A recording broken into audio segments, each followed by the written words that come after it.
welcome to the Deep Dive. So we've got some really interesting material today sent in by one of you. It's looking at excerpts reacting to a New York Times article. The headline was something like, older people may not need to watch blood sugar so closely. Yeah, that's a headline that definitely makes you stop and think, doesn't it? Especially given how much we usually hear about type blood sugar control for diabetes. Exactly. So our job today, our deep dive mission, is to really unpack that. Using these sources, we're asking, is it actually less critical for older folks with diabetes to keep that super strict control? And, what are the arguments for and against that idea? Right. And it seems, looking at the source material we have here, that a big driver behind this New York Times piece is this concern about hypoglycemia. Low blood sugar, yeah. That seems central to this this whole different perspective. That's right. The basic argument in the NYT article, at least as our source Dennis Pollock sees it, is that maybe the benefits of really intensive diabetes management, well, they aren't quite as big for older adults. And worse, maybe that intensive approach actually bumps up the risk of hypoglycemia. Precisely. It seems to significantly increase that risk. And the article apparently really zeroes in on the dangers of those lows for older people. Yeah. Things like falls, potential injuries. Fractures, yeah. Serious stuff. Right. And the thinking is maybe those immediate dangers are, more worrying than having slightly higher blood sugar like in the 140s or 150s perhaps. Mm-hmm. It's presented as a kind of trade-off. And the source material defines hypoglycemia pretty clearly to glucose below 70 milligdl. Below 70, okay. And once you dip that low, the risk of immediate problems like feeling unstable, falling, definitely goes up. Now, the NYT piece, it apparently states pretty clearly that hypo episodes happen more often in older adults. But our source asks a good question. Why? Yeah, is it something inherent about aging and blood sugar regulation? Or could it be, maybe less careful monitoring sometimes, or other factors we aren't thinking about? It's definitely worth considering. It's a really critical point, actually. Just because you see something happening more in one group doesn't automatically tell you why or what to do about it. Right. You can't just jump to conclusions. Exactly. We need to understand the why behind potentially higher hypo rates before deciding less intensive management is the universal answer. Okay, yeah. And that leads us to what the source calls a, quote, shocking statement from the NY2 article.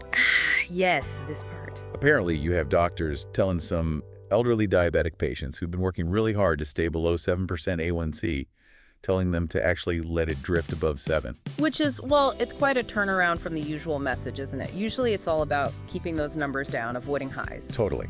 So the idea of a doctor saying, hey, maybe let it go up a bit just to prevent the lows, that's a big shift in thinking for some practitioners, it seems. It really is. It kind of flies in the face of that standard diabetic mindset. It does. The source uses this analogy, like choosing between being attacked by a bear or tiger. Wow. Neither is good. Right.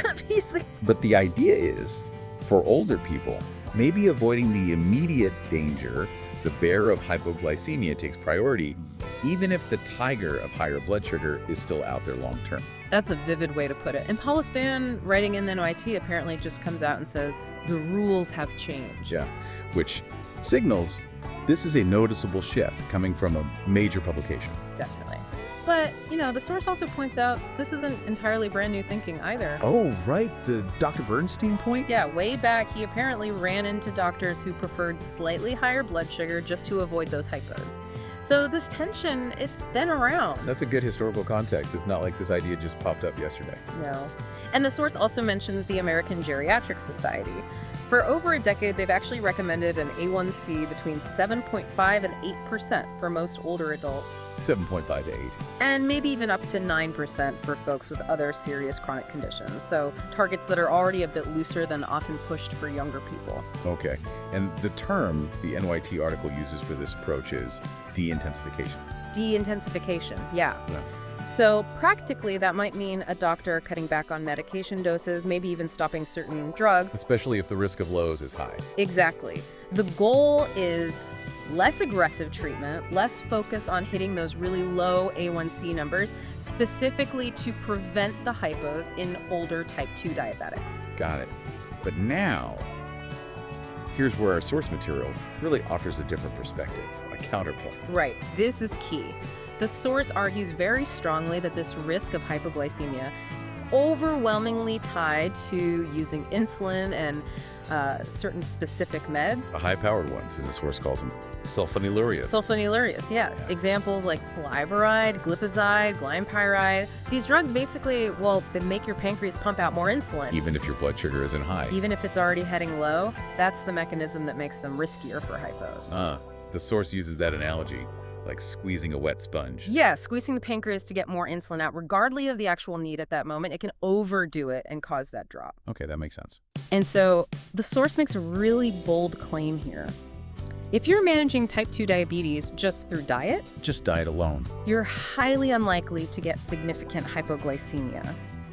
The only real caveat mentioned is maybe that initial transition phase from high carb to low carb, and even then it's mostly a risk if you're already on insulin or those sulfonylurea drugs. Right, because your medication needs might change quickly then. Exactly. So this is the core of the disagreement with the NYT piece. It seems the source feels the article pretty much ignores diet as a powerful tool here. That's the argument. That the NYT piece overlooks how effective dietary changes can be for managing blood sugar, especially in older adults. And if you can control it well with diet, Yeah, the risk of those medication-induced hypos goes way down. precisely. Which brings up that interesting question about assumptions. Does the NYT article sort of assume older adults won't or can't make those big dietary shifts? Because if you assume that, then yeah, adjusting meds to prevent lows is maybe the only lever you feel you have. Right. But if diet is a viable path, well, that changes the entire conversation. Yeah, it really does. The source also tackles maybe a more sensitive point from the NYT article. The lifespan argument. Yeah, the sort of implication that because older people might not have decades left, maybe the long-term damage from slightly higher blood sugar isn't as big a concern as avoiding an immediate fall from a hypo. That's a really difficult perspective, and the source strongly disagrees with it. You know, quality of life matters, not just length of life. Of course, discounting metabolic health based purely on age feels, well, problematic. Very. So the source then reframes this whole tight control idea. Okay, how so? It says, look, if your tight control comes from just cranking up insulin doses or using lots of sulfonylureas, then yes, that is risky. That does increase hypo risk. And in that case, maybe relaxing the targets, like the NYT suggests, could seem like the safer bet. Maybe. But, and this is the crucial but, if tight control is achieved differently. Through a low-carb diet. Exactly. Through a carefully managed low-carbohydrate diet, the source argues it's a completely different ballgame. By cutting carbs way down, you reduce the big blood sugar spikes. So you need less insulin to deal with them. Much less insulin, whether it's your own or injected. And that's what minimizes the risk of those dangerous hypos. Fewer carbs, less insulin needed, less chance of overshooting and going low. And the source lists foods to avoid, right? The usual suspects for low carb. Yeah, bread, pasta, sodas, fruit juice, even some fruits that are higher in sugar like mangoes, oranges, bananas.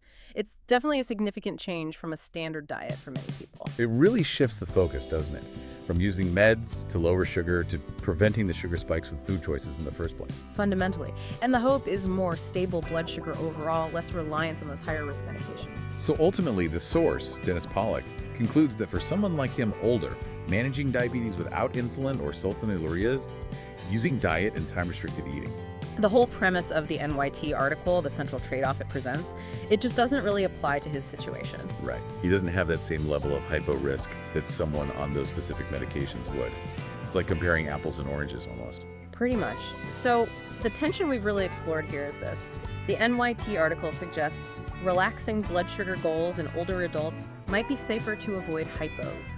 But the source argues, wait a minute, that trade-off might be avoidable for many if they manage diabetes differently, primarily through diet. Yeah, if you can control blood sugar well with diet, you reduce dependence on the very medications that cause the high hypo risk. It really highlights how critical context is, doesn't it? Especially which medications someone is using. Hypoglycemia isn't just a blanket risk for everyone with diabetes. Absolutely. Which brings us to the takeaway for you, listening. It makes you think, how do these different approaches, medication focus versus diet focus, change how relevant that NYT article is? For your own health, or maybe for older loved ones. Exactly. Is that trade-off, higher blood sugar versus potential hypos, is that the only choice on the table? Or are there other paths, like the dietary one the source emphasizes, that could be explored? You have something important to think about further.